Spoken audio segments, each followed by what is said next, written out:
Hello and welcome back to another update where I cover the latest developments throughout the front line in the Russo-Ukrainian war. We start out in the direction of Urozhaine, where the Ukrainian defenses are collapsing. The Russians have managed to push through bit by bit over the past 24 hours, where they started out pushing into central parts of Urozhaine in the residential area. Following that, they made additional assaults to the eastern parts of the town, where they managed to enter the long stretch one line street here in the northern parts, and following that they made additional pushes here in the western parts, where they managed to reach the outskirts of the western part of the street, going from the central to the northern parts. So the Ukrainians were pushed back into the one line streets, which are very vulnerable for the Ukrainians. The northern parts of Urozhaine is completely destroyed from heavy artillery from the Ukrainian summer offensive. This means that the Ukrainians have a difficult time establishing defensive position within it. It is likely that the Ukrainians will then be forced to withdraw to the northern parts of the town towards the fortified positions in that direction, where they'll try to hold out a final defense in the northern parts. This means that the Russians will have completely pushed through the southern defenses of the Ukrainians and forcing them back to the northern parts, thanks to the control of the fortified positions in the northern parts of Thermoyorsk, giving the Russians fire support from the western parts and preventing the Ukrainians from establishing proper positions in the north of Urozhaine. The capture of Urozhaine for the Russians would mean that they would have control over the fortified positions north of Thermoyorsk as well as north of Urozhaine, leaving hardly any fortified positions between those positions and all the way to Vremivka in the north. This means that the Russians could launch offensive operations moving forwards towards Blagodatne, Makarivka, and so on. The dense location of Thermoyorsk and Urozhaine, where they are close to each other on each side of the river line, is incomparable to the lack of defensive positions in Makarivka, Blagodatne, and so on.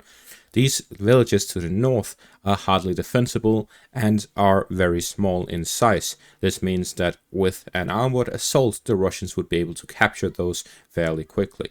This also means that it is fairly unlikely that the Russians will move on beyond Urozhaine and Thermoyorsk. Instead, it is likely that they will hold the defensive positions within those areas and simply bombard the Ukrainian positions further north without moving forward, as there's no strategic interest in moving further north in this section of the front line, except if they are looking to launch an offensive operation towards Velika Novosilka to capture this cornerstone of defensive positions in the Donetsk region, southwest of Pokrovsk.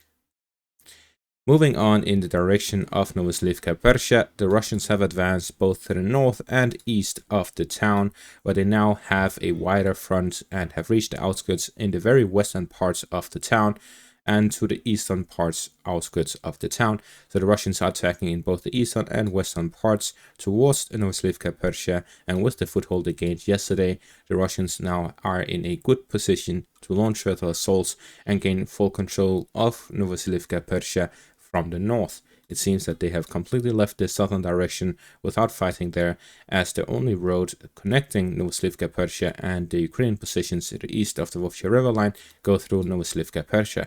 Therefore, it is unlikely that the Ukrainians have a significant presence south of Novosilivka Persha, and the Russians are looking to push through the Vovcha river line, gain control over the river line, and cut off any Ukrainian soldiers to the east of it, and instead focus on Novosilivka Persha and the river line, where the entirety of the Russian army in the area would be focusing on fighting over the fortified positions across the river line and the town itself. In the northern direction towards Urozhaine, the Russians have now reached the outskirts, where fighting have reached the fortified positions of the Ukrainians in the area. Therefore, we see that the beginning of the Battle of Urozhaine has started. In the direction of Toretsk, in the village of Selishne, the Russians have advanced here, as well as is seen with this geolocated footage showing Russian presence within it. We see, according to this footage, that the Russians have entered this eastern part, southeast, and southern part of the Selishne village and are fighting in the central parts. This is in the direction of the school here in Selishne.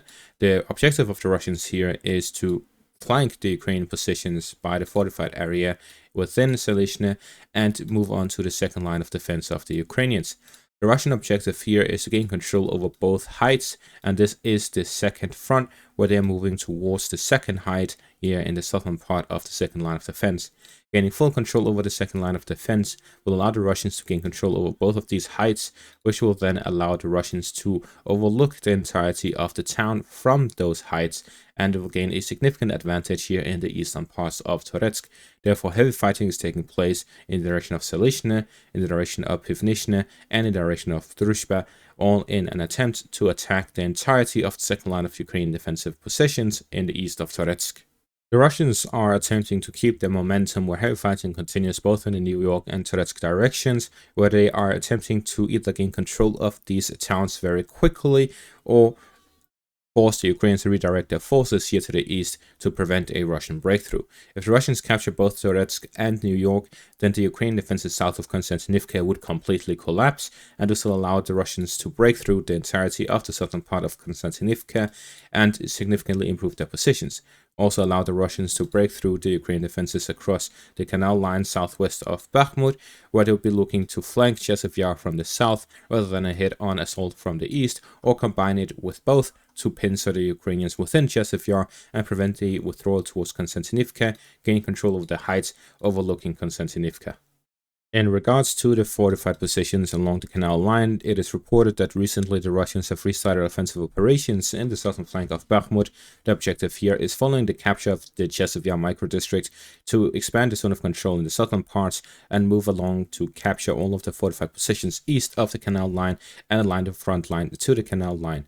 We see with the capture here by Drushba of recent Russian advances, they've also managed to capture a lot of the fortified positions along the canal line. This would mean that the Russians would align the front lines along the canal line all the way down from Orelivka and up north towards the north of Chasiv Yar, in the direction of Friorivka, where fighting has taken place as well. Therefore, we see that the significant portion of the Russian efforts here in the east are towards the canal line and not crossing over it towards Chasiv Yar, but securing the flanks ahead of such an operation. We see that the main force of the Russian offensive currently is in between Chasiv Yar in the north, through to Horolivka by Toretsk and New York, and in the Avdiivka section of the front line, where Russians are looking to expand their zone of control and move towards both Pokrovsk, the highway, Konstantinivka, and Chasiv Yar. All of these four are the targets of the Russian offensive operations, and in that effort they are fighting here by the front line in direction Toretsk, New York, Novoslivka, Persia, and Chasiv Yar. In the Kharkiv-Luhansk section of the border, the Russians have managed to gain a foothold within Makiivka, pushing through to the Serebryts river line. We see here that the Russians, throughout the past few days, have managed to gain a foothold in the northern parts and move towards the eastern parts, and now they have cut Makiivka into two, the northern and southern parts. We see that the Russians are moving along the Serebryts river line to gain control of it, both in the southern parts here by Makiivka, where they're moving in a southern direction, and in the northern parts by Stelmahivka, where they've managed to capture the eastern parts of Stelmahivka and align the front line along the Serebryts river line from the Makiivka direction and all the way to Stelmahivka. The entirety of that section of the front line, it is along the Serebryts river line, where they only one area have a foothold across, and the rest of the parts are attempting to completely align the front by capturing the last parts here in the north of Stelmahivka and from the south of Makiivka all the way down south towards Toretsk and Sarishne. All of this is taking place while the battle on Ukraine by some is described as a complete hell. And this is reinforced by this image here, where we see the current temperature anomaly in Ukraine, where the temperature is somewhere around 10 degrees Celsius more than what it usually is. The current temperature in Zaporizhia is 33 degrees Celsius, 92 degrees Fahrenheit. In Chasiv Yar, it's 31 Celsius, 88 Fahrenheit, which is completely irregular. We can see that on Thursday it will peak at 100 Fahrenheit or 38 degrees Celsius. This is completely irregular for Ukraine. Similarly in Zaporizhia. So we see the weather is completely terrible all throughout Ukraine, making it very difficult to perform these combat missions, but it also significantly increases the effects of artillery and bombardments on frontline positions. At the same time, the Ukrainians are suffering from an energy crisis due to the long-term attacks and effects of the Russian missile strikes on Ukrainian energy infrastructure. This has created significant energy outages for Ukraine and also makes it very difficult for normal Ukrainians to live comfortably through this war with no AC or similar things. This makes it difficult for the Ukrainian morale, not just among the soldiers, but also the civilians. And that is going to be all for this update. Thank you all for watching. Make sure to leave a like, subscribe, and check out my Patreon for additional content. Thank you all for watching, and have a great day.